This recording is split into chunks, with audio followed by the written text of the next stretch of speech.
वाराणसी के कैंट विधानसभा में संगठन को बूथ स्तर तक मजबूत करने की कवायद तेज हो चुकी है। विधानसभा के सभी सेक्टर प्रभारियों और साथ ही विधानसभा कमेटी की बैठक आयोजित की गई, जिसमें सर्वसम्मति से 10 जोन प्रभारियों के मनोनयन पर मुहर लगाई गई है। बैठक में संगठन विस्तार और आगामी कार्यक्रमों को लेकर भी यहाँ पर विस्तृत चर्चा किया गया है। बता दें आपको कि विधानसभा के सभी सेक्टर प्रभारियों एवं विधानसभा कमेटी की एक महत्वपूर्ण बैठक का आयोजन इस दौरान किया गया है और साथ ही बैठक में मुख्य रूप से अशोक सिंह, विनोद पार्षद, अखिलेश पार्षद, हारून अंसारी और तमाम लोग यहाँ पर मौजूद थे। आज जो बैठक हुई उस संदर्भ में हमें बता दें। आज समाजवादी पार्टी की कैंट विधानसभा वाराणसी की बैठक यहाँ हुई है, जो सेक्टर प्रभारी, जोन प्रभारी और समाजवादी पार्टी के कैंट के विधानसभा के पदाधिकारियों का मनोनयन पत्र वितरण का ये कार्यक्रम था। उसी में भी सारे लोगों को बुला करके मनोनयन पत्र दिया गया, सम्मानित किया गया। आज की जो ये बैठक थी अपने आप में इसलिए बहुत महत्वपूर्ण थी कि जो सबसे नींव होती है किसी भी पार्टी की, वो बूथ और सेक्टर के लोग होते हैं। आज उन्हीं लोगों को मनोनयन पत्र देना था और समाजवादी पार्टी में पहले से ही संगठन पे बहुत मजबूती से काम हो रहा है। और जब से हमारे राष्ट्रीय अध्यक्ष जी का ये नारा है कि एक बूथ 20 यूथ, तो हम लोग एक बूथ पर 20 लोगों को अपॉइंट करते हैं और बूथ पर बूथ प्रभारी, सेक्टर प्रभारी जैसे कई पदों पर हम लोग अपने लोगों को रख रहे हैं, क्योंकि देखिए जनता तो पूरी तरह से समाजवादी पार्टी के लिए प्रतिबद्ध है। क्योंकि जनता को जो किसी भी जाति, धर्म, किसी भी वर्ग से जुड़े लोग हों, आज सभी आहत हैं। और जो राम मंदिर में चोरी हुआ है उससे जनता का आस्था जुड़ी हुई थी और एक एक व्यक्ति उससे आहत हुआ है और परेशान है। तो हर तरफ से आप देखिए, चाहे महंगाई का मुद्दा हो, चाहे महिलाओं का मुद्दा हो, चाहे किसानों का मुद्दा हो, हर तरह से बिजली मीटर का मुद्दा हो, हर तरह से जनता परेशान है। लेकिन बूथों पर और सेक्टर पर वोट देते समय जब तक हमारे लोग बहुत मजबूती से नहीं रहेंगे, तो भाजपा के लोगों और आरएसएस के लोगों से हम लोगों को बिल्कुल भी इस बात की उम्मीद नहीं है कि वो फेयर इलेक्शन होने देंगे। 27 का चुनाव होना तय है, अब आ रहा है, लेकिन आप लोग जिस तरीके से उभर के सामने लग रहा है कि तैयारी काफ़ी ज़्यादा अच्छी है। तैयारी हम लोगों की पूरे प्रदेश में काफ़ी अच्छी है। हमारे राष्ट्रीय अध्यक्ष जी रात दिन संगठन को लेकर समीक्षा करते रहते हैं और हर समय हम लोगों को अपने डिटेल्स ऊपर भेजनी होती हैं कि कितने बूथ बने, कितने सेक्टर बने, कितने सेक्टर प्रभारी बने।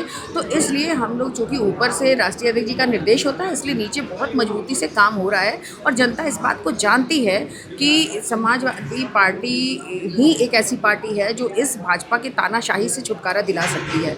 अभी तक तो बिजली मीटर का मुद्दा था, डीजल पेट्रोल का मुद्दा था, गैस का मुद्दा था, तमाम ऐसे मुद्दे थे जिससे लोग परेशान थे। लेकिन जो नीट की परीक्षाएं हुई तो आम आदमी का जो दिल आहत हुआ है, जो पेरेंट्स खेत बेच के बहुत मेहनत करके और बच्चे 5-5 साल 6-6 साल अपना लगा करके नीट की परीक्षा दिए और उनके लीक हो गया पेपर, 20 बच्चे लगभग मर गए। और जब उसका आंदोलन कोई व्यक्ति करता है जो साइंटिस्ट है, जिसने देश के लिए बहुत काम किया, तो सोनम वांगचुक जैसे लोगों को 20 दिन तक प्रधानमंत्री 10 कदम की दूरी पर रहते हैं, उनको मिलने का फुर्सत नहीं है और उसको उठा करके उनका अनशन तोड़वाते हैं। तो ये क्या लगता है कि मतलब तानाशाही सरकार है और जितना बड़ा तानाशाह होता है उतना ही बड़ा डरपोक भी होता है। तो ये जो डरपोक सरकार है, ये किसी भी मुद्दे से, आंदोलन से, प्रेस कॉन्फ्रेंस से डरने वाली ये गवर्नमेंट, प्रधानमंत्री, मुख्यमंत्री, तो ये बिल्कुल डरी हुई सरकार है। अब ये जब डरे हुए लोग होते हैं तो सारे छल कपट करते हैं, ये फेयर इलेक्शन को कभी बढ़ावा नहीं देते। हम वापस से सेक्टर पे बात करेंगे। सेक्टर की बात हो रही थी, इसमें कैंट विधानसभा की बात चल रही थी, तो अभी हमें पता चला कि कैंट विधानसभा में काम ही नहीं हुआ है, और जो कि सौरभ श्रीवास्तव का ये क्षेत्र है।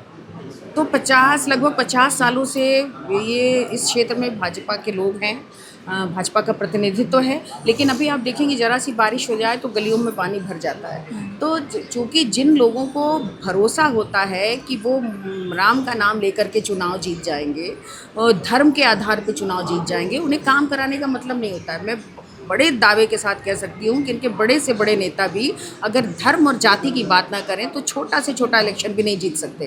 तो इनको धर्म और जाति की बात करके इलेक्शन जीतना है, लेकिन अब इनका काट का हांडी कितने दिन चलेगा। राम मंदिर पे चोरी के बाद से हर एक आदमी की आस्था पर चोट लगा है। हर एक आदमी, जो हिंदू हो या मुस्लिम हो, चाहे कोई भी हो, उसे एक दिल में दर्द है कि ये लोग केवल राम का नाम लेते हैं, केवल इस्तेमाल करते हैं भगवान के नाम को, लेकिन उनके मंदिर को, उनके खड़ाऊ को, उनके मुकुट को, उनके मतलब चांदी की जितनी चीज़ें थी, सोने की, सबको ये लोग, जितने लोग पैसा दिए, सब ये लोग गायब कर दिए। तो इनकी आस्था किसी चीज़ में नहीं हो। देखिए, ये बैंकों से सोना गायब हो रहा है, आप देखिए पेड़, जंगलों से सब पेड़ काटे जा रहे हैं, पढ़ाई के नाम पर कुछ नहीं है, पेपर लीक हो रहे हैं, तो इनको किसी भी चीज़ से, देश के किसी मुद्दे से मतलब नहीं है। जैसे मोदी जी ने पहले कहा था मेरा क्या है, अब तो फकीर झूला उठा के चल देंगे, तो मुझे तो लगता है कि इस देश का सारा सोना चांदी, सारा मतलब सारी मतलब जनता का सुख चैन ही लेके चल देंगे। मैं योगेंद्र यादव, जी। महासचिव महानगर समाजवादी पार्टी। आज किस तरीके की बैठक हुई है? आज कैंट विधानसभा का बूथ प्रभारी, सेक्टर प्रभारी, जोन प्रभारी और कैंट विधानसभा के पदाधिकारियों की, वरिष्ठ नेताओं कार्यकर्ताओं की महत्वपूर्ण बैठक आयोजित की गई थी। आगामी विधानसभा चुनाव के दृष्टिगत रखते हैं और उनको ये निर्देशित किया गया कार्यकर्ताओं को कि बूथ स्तर पे घर घर जाकर भारतीय जनता पार्टी ने जो कार्य किया है, जो उनके कुकृत्य हैं, उससे जनता को अवगत कराएं। अभी जो राम मंदिर के अंदर भारी लूट हुआ है, भारतीय जनता पार्टी के लोगों ने लूटा और अधने लोगों को फंसाने का काम किया है। जो महत्वपूर्ण लोग हैं उनको बचाने का काम किया है। सारे के सारे जितने पेपर, प्रतियोगी परीक्षाओं के पेपर सब लीक हो रहा है इस सरकार में। बेरोजगारी बढ़ती जा रही है, भ्रष्टाचार बढ़ता जा रहा है, महंगाई बढ़ती जा रही है। इस सवाल पे भारतीय जनता पार्टी के लोग कहीं भी डिबेट करते हुए नजर नहीं आते।